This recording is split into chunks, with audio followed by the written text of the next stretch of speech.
November 2024 was probably the worst period in terms of business performance, that the microfinance borrowers were not able to pay them back. It's like IndusInd Bank, Kotak Bank, RBL, IDFC. If we look at statistics, the total microfinance loans in March 2024 was approximately 4.5 lakh crores. Industry has been growing by about 15 to 20% on an average for a long time. In fact, CreditAccess Grameen has also gone up 60% in the last 1 year. The reason for a company like CreditAccess Grameen doing well, it is the largest and the most professionally managed microfinance company in India. So they will do well in this cycle as well.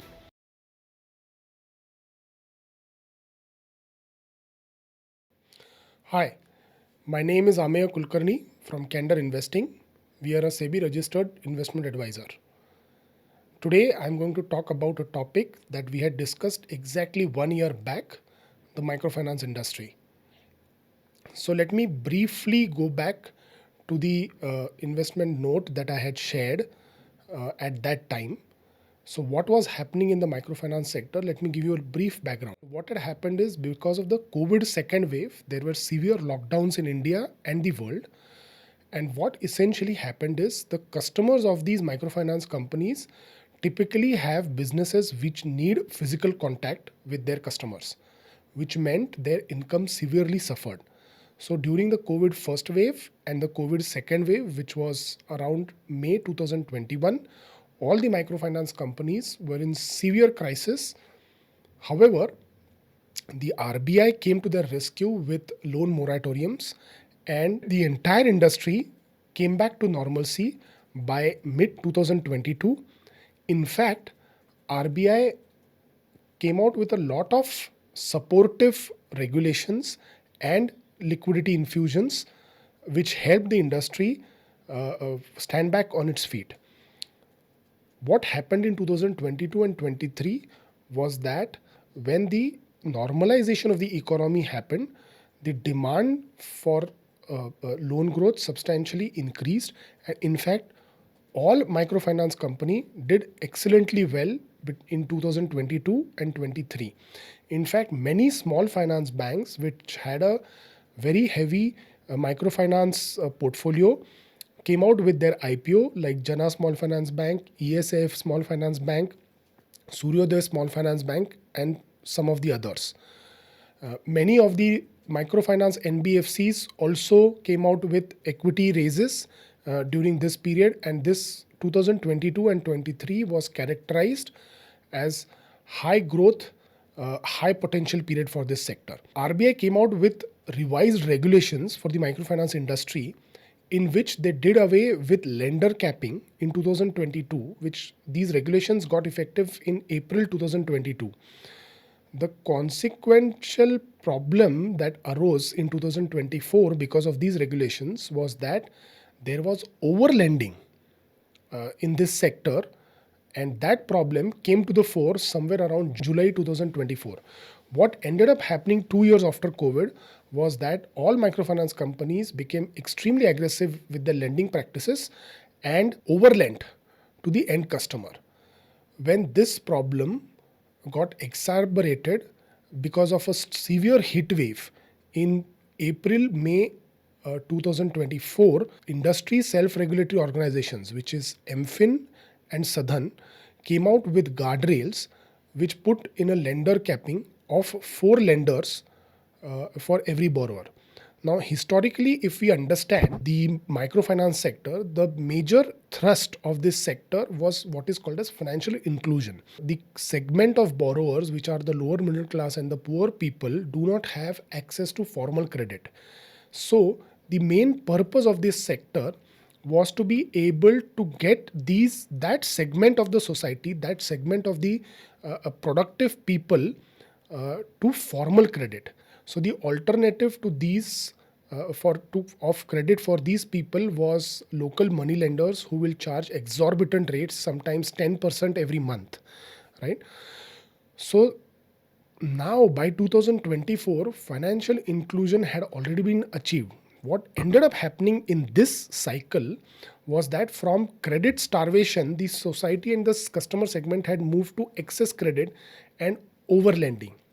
So unlike all the other crises in the microfinance sector, like Andhra crisis or demonetization or COVID, which were external to the organizations, what ended up happening was that the crisis in 2024 was the making of the industry itself, and because of over lending and multiple loans to the same borrower. So the SROs, that is MFIN and Southern, came out with guardrails. One of the main features of these guardrails was limiting the number of lenders for each borrower to initially 4 in September 2024 and then reducing that to 3 in April 2025. Because of this, the 10 to 20% of borrowers which are over leveraged face severe cash flow issues, and their ability to repay back this loan was severely constrained. The industry went into a severe downturn. And what happened is that because this was a making of the industry itself, the companies which did not have a very good credit culture suffered the most. So some of the companies which had a good credit culture were able to contain the losses and have been able to come back on track quicker, faster, and stronger than the other company. For example, Ujjivan, L&T, L&T Finance have done really well in this cycle. Some of the bad apples have been companies like Spandana Spurti, Fusion Microfinance, ESF Small Finance Bank, Utkarsh Small Finance Bank.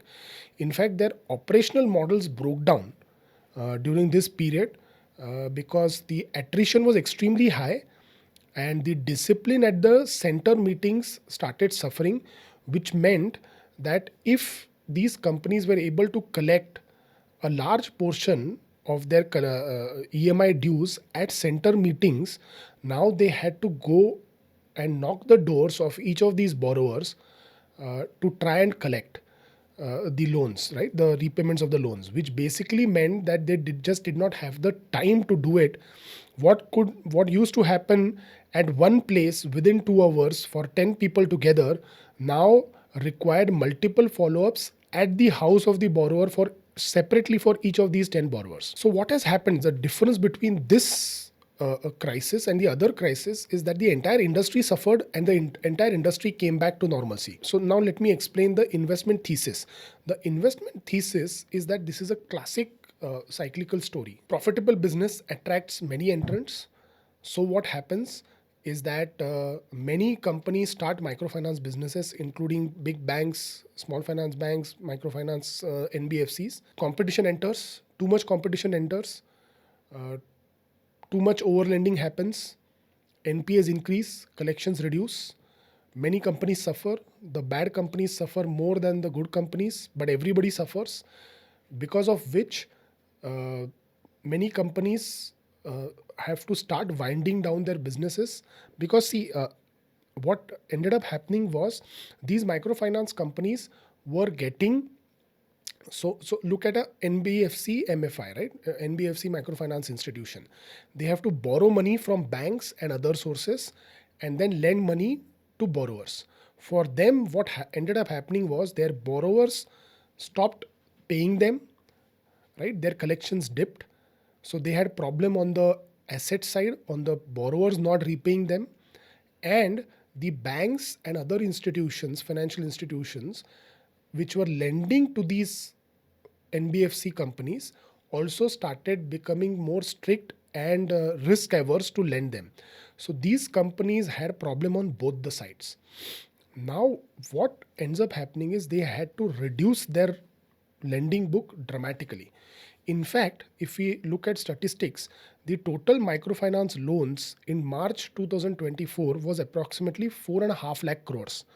In the last 1.5 years, they have already reduced to approximately 3.4 lakh crores by September 2025.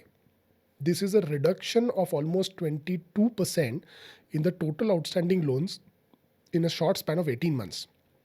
In fact, if you historically see, the microfinance industry has been growing by about 15 to 20% on an average for a long time, right? So a reduction of 22% within 18 months is a big event in this industry. So now what happens is the banks and the small finance banks were better placed from the perspective that they have the ability to raise retail deposit, which means they had pressure from one end or that the microfinance borrowers were not able to pay them back.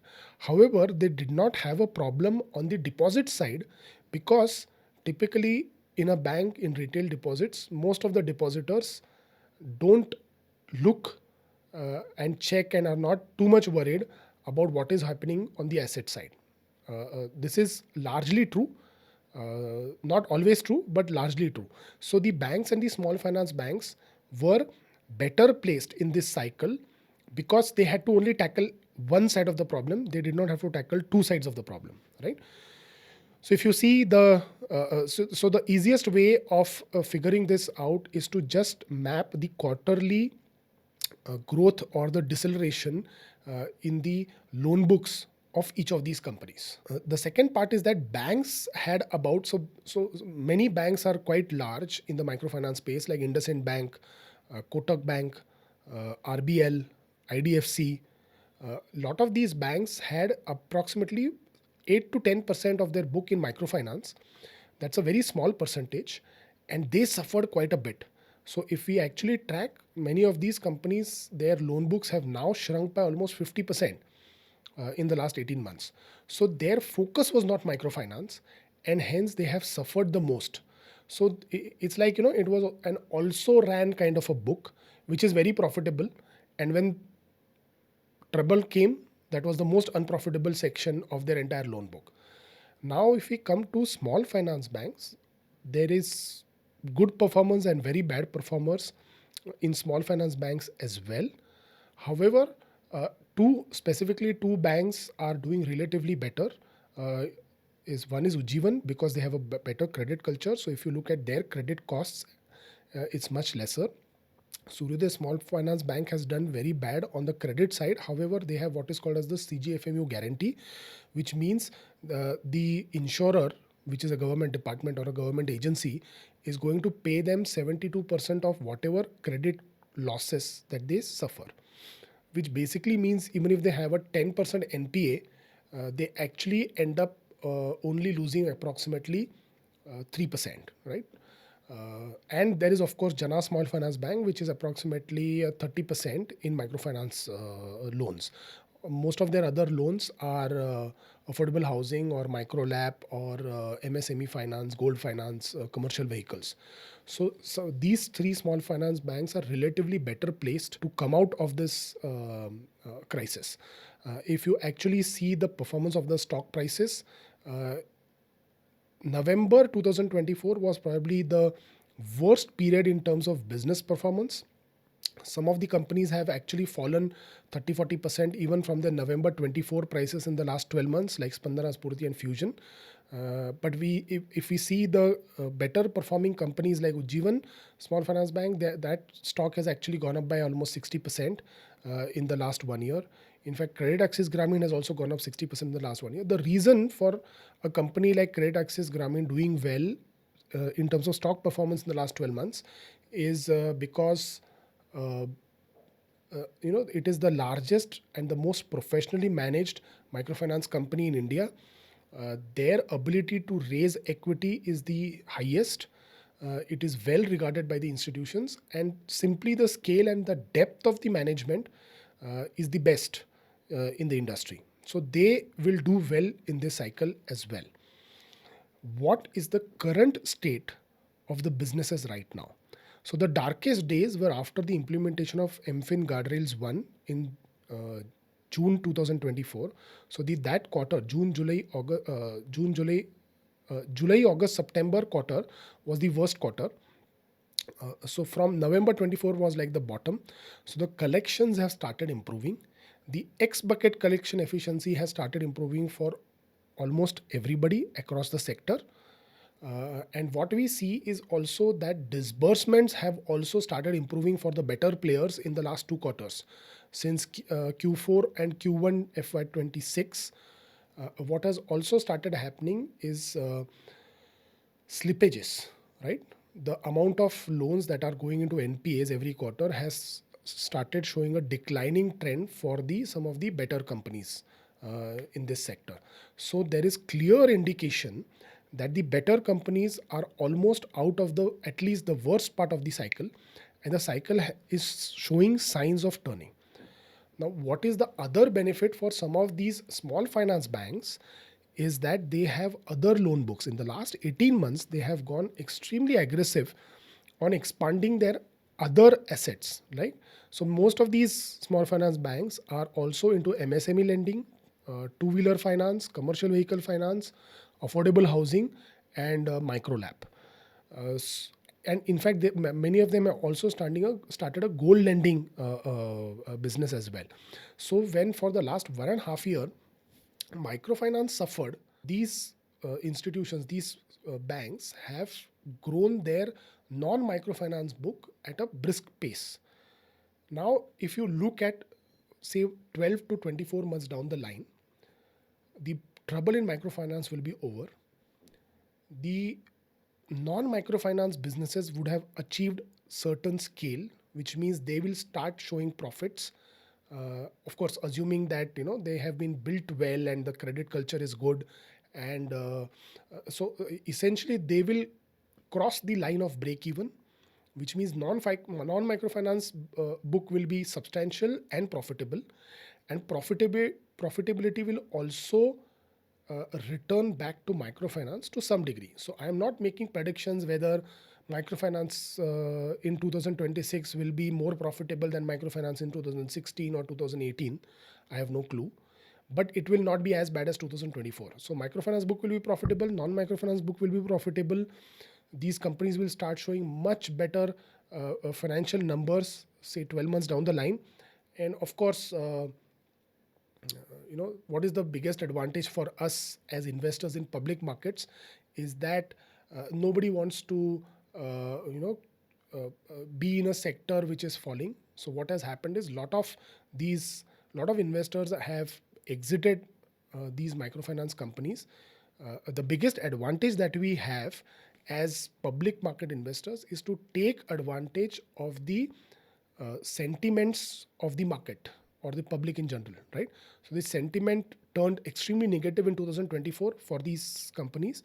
Now, in approximately maybe 6 to 12 months, sentiment should turn on the opposite side for many of these institutions, right? Many of these microfinance companies, and valuations will also substantially improve. So many of these companies were available at between 0.8 to 1.2 times book value. In many cases, the valuations will also increase to say 1.5 to 2, which is not outrageous per se. So we are playing the classic capitalist cycle and catching the pessimism, buying at the bottom when the industry is suffering, and the valuations are also low because of negative sentiment around the sector, and we will sell when there is positive momentum in the financial numbers and the business metrics, and also there is optimism baked into the prices for this entire industry.